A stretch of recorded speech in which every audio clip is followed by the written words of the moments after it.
بسم اللہ الرحمن الرحیم۔ خواتین و حضرات، محرم الحرام کے مہینے کی آمد ہے اور اس آمد کے ساتھ ہی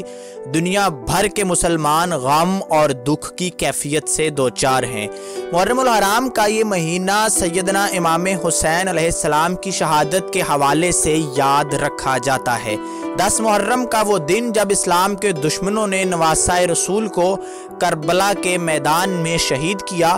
اور کوشش یہ کی کہ اسلام کے نظام کو وہاں پر دفن کر دیا جائے، لیکن جیسے شاعر نے کیا خوب کہا ہے کہ اسلام زندہ ہوتا ہے ہر کربلا کے بعد، اسی طرح اس کربلا کے بعد اسلام کے نئے پھول کھلے، نئی کونپلیں پھوٹی اور اسلام سارے براعظموں تک جا پھیلا۔ اس ویڈیو میں آپ کو محرم الحرام میں ہونے والی ایک بہت عام سی پریکٹس یعنی جسے ماتم کہا جاتا ہے اور امت کا ایک گروہ جو کرنے کا قائل ہے اس کی حقیقت کے بارے میں تمام دلائل بتائیں گے۔ مسلمانوں کے 2 بڑے گروہ جن میں اہل تشیع اور اہل سنت ہیں، ایک محتاط اندازے کے مطابق دنیا میں 1.6 بلین مسلمان ہیں اور ان میں سے 18 کروڑ شیعہ مذہب سے یا شیعہ مسلک سے تعلق رکھنے والے ہیں، یعنی 160 کروڑ میں سے 18 کروڑ مسلمان شیعہ مسلک سے تعلق رکھتے ہیں،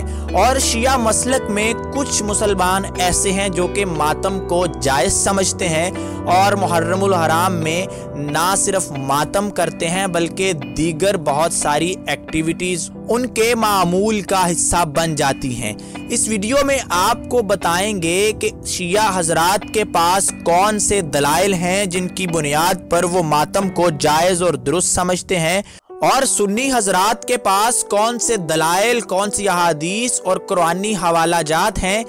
جن کی بنیاد پر وہ کہتے ہیں کہ ماتم کرنا جائز نہیں ہے۔ خواتین و حضرات، یہاں پر آپ کو یہ بات انتہائی واضح الفاظ میں بتانا چاہتا ہوں کہ شیعہ حضرات میں بھی تمام لوگ یا تمام گروہ، شیعہ کے تمام گروہ ماتم کو درست نہیں سمجھتے۔ اگر آپ چاہتے ہیں کہ یہ ٹاپک آپ کو بھرپور طریقے سے سمجھ آ جائے تو یہ ویڈیو آپ کو لازماً آخر تک دیکھنی چاہیے۔ اس سے پہلے آگے بڑھیں، اسلامک سلیوشن چینل کو سبسکرائب ضرور کر لیجئے اور بیل آئیکن کو پریس کرنا مت بھولیے تاکہ ہماری تمام اپڈیٹس آپ وقت پر دیکھتے رہیں۔ محترم سامعین، ماتم داری یا ماتم معصومین علیہ السلام بالخصوص امام حسین علیہ السلام پر عزاداری کرنے کی ایک بہت مشہور رسم اور روایت ہے۔ عزاداران نوحہ خوانی کے ساتھ ساتھ ماتم کرتے ہیں۔ ایران اور اسی طرح دوسرے کئی ممالک میں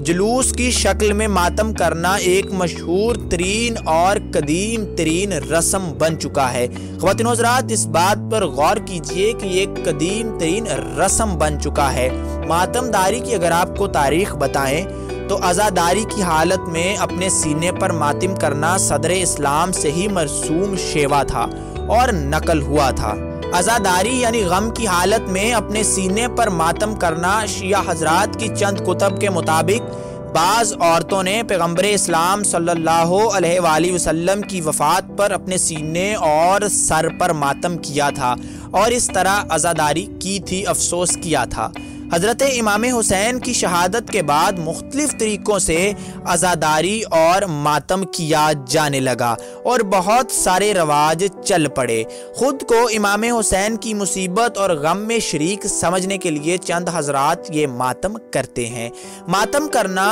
عرب قوم میں مرسوم تھا اور ایران میں صفوی دور میں ماتم نے مذہبی شکل اختیار کی اور اس کے بارے میں قول ہے کہ لوگ بہت زور سے اپنے سینے پر ہاتھ مارا کرتے تھے۔ اسی طرح بعض اقوال کے مطابق اصفہان جو کہ صفوی شیعہ حکومت کا مرکز تھا، وہاں لوگ ایک دائرے نما شکل میں کھڑے ہو کر اپنے پاؤں زمین پر مارتے تھے اور ساتھ گول گھوم کر اپنے سینوں پر ماتم کیا کرتے تھے۔ سامعین، شیعہ علماء کے بیانات ہیں کہ ائمہ معصومین علیہ السلام کے غم میں مختلف شکلوں میں عزاداری کرنا مستحب ہے، یعنی شیعہ علماء کے نزدیک یہ مستحب ہے، اور اہل تشیع کے قدیم علماء فتویٰ کے علاوہ مجالس میں خود بھی ماتم کیا کرتے تھے۔ ماتم داری کے سلسلے میں جب بڑے شیعہ علماء سے سوالات کیے گئے تو ان میں آیت اللہ خوئی کا بیان ہے کہ ائمہ معصومین علیہ السلام پر سوگواری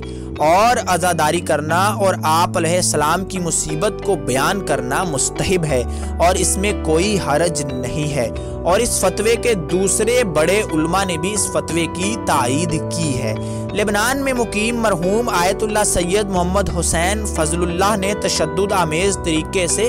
ماتم کرنے سے منع فرمایا ہوا تھا۔ یہ بہت اہم بات ہے کہ تشدد آمیز طریقے سے ماتم کرنے سے منع فرمایا، کوئی بھی ایسا طریقہ جس سے آپ اپنے آپ کو ایذا پہنچائیں، اپنے جسم پر تشدد کریں۔ اور دوسرے بڑے علماء جیسا کہ آیت اللہ خامنائی اور آیت اللہ مکارم شیرازی کا بیان ہے کہ عزاداری کی مجلس کے لیے قمیض اتار کر بھی ماتم کرنا جائز نہیں ہے، بالخصوص عمومی مکان اور عورتوں کے سامنے۔ تو واضح طور پر معلوم ہو گیا کہ ماتم کا جو طریقہ اس وقت رائج ہو چکا ہے، شیعہ علماء اور شیعہ مسلک کے نزدیک بھی یہ طریقہ نہیں ہے، اور رسول اللہ صلی اللہ علیہ وآلہ وسلم کی زندگی میں کوئی ایسا واقعہ، کوئی حدیث یا قرآنی حکم نہیں ملتا جس میں ماتم کا ذکر ہو یا ماتم کا حکم یا اس کی گنجائش دی گئی ہو۔ اب آپ کو بتائیں گے کہ سنی علماء کا فتویٰ کیا ہے اور اس پر ان کی رائے کیا ہے۔ خواتین و حضرات، سنی علماء کی اکثریت بلکہ تمام کے نزدیک ماتم کرنا بالکل جائز نہیں ہے۔ اس ضمن میں ایک حدیث مبارکہ پیش کی جاتی ہے کہ حضرت عبداللہ بن مسعود رضی اللہ تعالیٰ عنہ سے روایت ہے کہ نبی کریم صلی اللہ علیہ وآلہ وسلم نے فرمایا، جو رخسارے پیٹے، گریبان پھاڑے اور دور جاہلیت کی طرح چیخے چلائے وہ ہم میں سے نہیں ہے۔ معلوم اس سے یہ ہوا کہ جب بھی کوئی مصیبت آئے تو واویلا اور چیخو پکار کرنے سے ہمیں منع کیا گیا ہے۔ اس لیے اگر کوئی فوت ہو جائے تو اس پر آنسو بہانا تو جائز ہے، لیکن رخسار پیٹنا، گریبان پھاڑنا اور ماتم کرنا جائز نہیں ہے۔ آپ جانتے ہیں کہ یہ بات تو عقل کے خلاف بھی ہے کہ دشمن آپ پر حملہ کر دے اور آپ اس کا مقابلہ کرنے کی بجائے ماتم کرنا شروع کر دیں۔ میدان کربلا میں سیدنا امام حسین علیہ السلام نواسہ رسول نے بھی ایسا نہیں کیا، بلکہ یزیدیوں کا ڈٹ کر مقابلہ کیا اور حق کو فتح دلائی۔ حضرت امام حسین علیہ السلام کی شہادت کے بعد اہل بیت اطہار نے، جو کہ باقی افراد تھے، ان میں سے کسی نے بھی ماتم نہیں کیا، بلکہ صبر و استقامت کے ساتھ تمام مصائب اور ظلم کا سامنا کیا۔ بی بی زینب کا یزید کے دربار میں جرت، بہادری اور دلیری سے بھرپور خطبہ تاریخ کے اوراق میں سنہری حروف سے لکھا جاتا ہے۔ بی بی زینب نے ماتم کرنے کی بجائے یزید کو اور یزید کے نظام اور اس کی فوجوں اور اس کی حکومت کو جا للکارا اور کہا کہ ہم رسول اللہ کی اولاد تمہارا ڈٹ کر مقابلہ کریں گے، اور کسی بھی قسم کی ڈیل اور کمپرومائز کرنے سے انکار کر دیا۔ تو خواتین و حضرات، اس بات سے، ان تمام دلائل سے یہ بات واضح ہو جاتی ہے کہ ماتم کرنا قرآن و حدیث سے بالکل ثابت نہیں ہے، بلکہ الٹا اس کے بارے میں منع فرمایا گیا ہے۔ اور اس ضمن میں آپ کو بخاری اور مسلم شریف کی حدیث پیش کی گئی کہ رسول اللہ نے اپنے جسم کو سوگ میں ایذا پہنچانے سے منع فرمایا ہے۔ تو سوال یہ پیدا ہوتا ہے کہ 10 محرم الحرام کو مسلمان آخر کیا کریں کہ وہ شہدائے کربلا کا غم بھی ہو اور اس کے ساتھ ساتھ ان کے لیے ثواب کا باعث بھی ہو۔ تو اس کا سب سے بہترین طریقہ خواتین و حضرات یہ ہے کہ آپ اللہ کی راہ میں کوئی چیز تقسیم کریں، آپ روزہ رکھیں، روزے سے رہیں اور نیک اعمال کریں، اور شہدائے کربلا کے پیغام کو اور حضرت امام حسین نے جس مقصد کے لیے اپنی جان قربان کی، شہادت دی،